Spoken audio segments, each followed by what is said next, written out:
Hi friends, welcome back to my channel. I'm Kelly, and today I'm going to be wrapping up what I've read from the middle to the end of March, which is pretty sparse. If you saw the beginning of my month wrap up from the beginning to middle of March, it was a lot of middle grade. I completed all of my prompts pretty much for middle grade March. The only thing I had left was the group read, and I had read some other things as well. The end of my March was pretty crazy, and so I only had a little bit of time to read each day before bed. So I was only able to complete 2 novels and do some starting on some other things. I actually have several things going on at once right now, but I'll talk about the group read for middle grade March. And this was a Rover story, and it's by Jasmine Warga. And I was hesitant to do the group read because I'm not a big read about robots person. I just am not, but I love this. I love the robots perspective, and I love the way Jasmine Warga incorporated letters from one of the scientists that was working on the robot who we learned name is Resilience, the Rover. Letters to this robot. Basically, she journals to the Rover over the years. And the first letter is when she was 12. And then she keeps writing to him at different points in her life till she is 33 years old. So through the letters of the little girl through most of the story, and through the Rover Resilience, hearing humans talk, we get a lot of lessons on human emotion and human struggle and human existence. Things like the mom, one that's the scientist that's working Rover, am I working too much, or is my family going to be okay?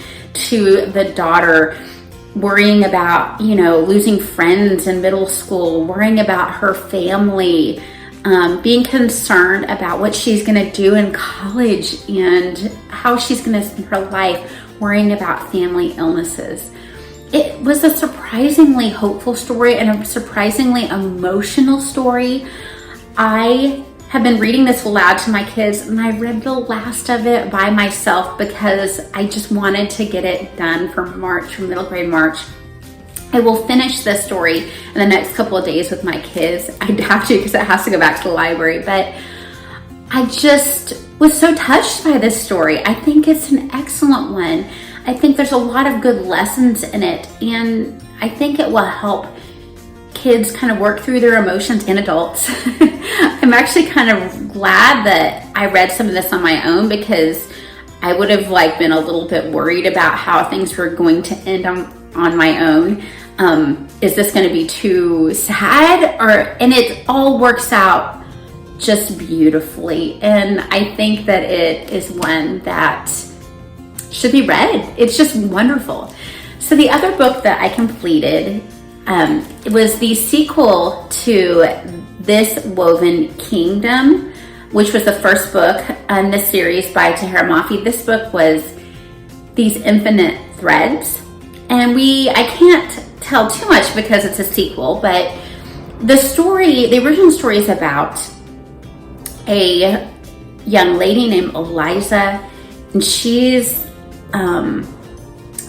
undercover. I don't want to reveal who she is, but she definitely has some very intense powers and abilities.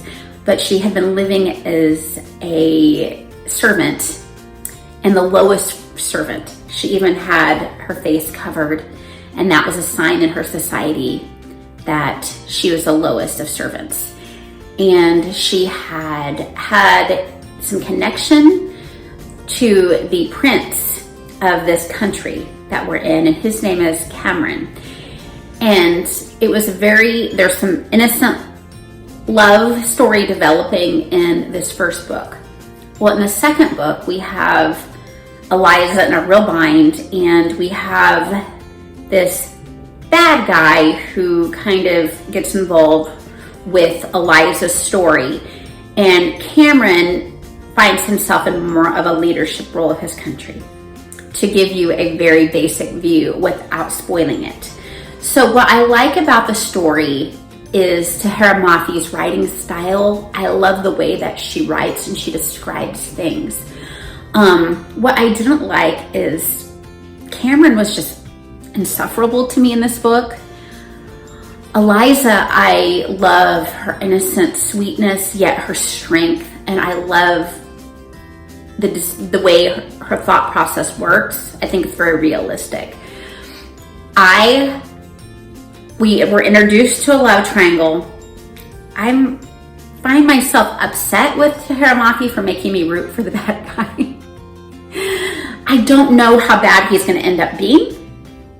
I think he's going to end up being a lot better. But I feel like in these types of stories, ultimately it would be like Eliza and Cameron ending up together. And I kind of don't want that to happen at this point. You know, but who knows if she's going to have it good typically. There was, my pet peeve. There was no children having sex in this book. There was a little bit of sensuality. I understand why she chose to have certain parts very sensual. I think it was to enhance the character's confusion in that situation. There were 0 bad words in the first book in the series, and there was one bad word used like 3 times in this one, but I think it was to shock us on how someone was talking to the king. So just my parental warning guide, since this is a YA fantasy, I like to put those in there. So those are the 2 books that I completed. I am still working my way through this monster of a book, Ship of Magic by Robin Hobb. I have read 8 chapters, which means I'm about 200 pages in, because her chapters are about 50 pages each. It's really intriguing. It really has me hooked so far. So we will see. And I have lots of other things I'm starting to get into for April starting tomorrow. So I hope that you had a great reading month and you read a lot. Bye-bye.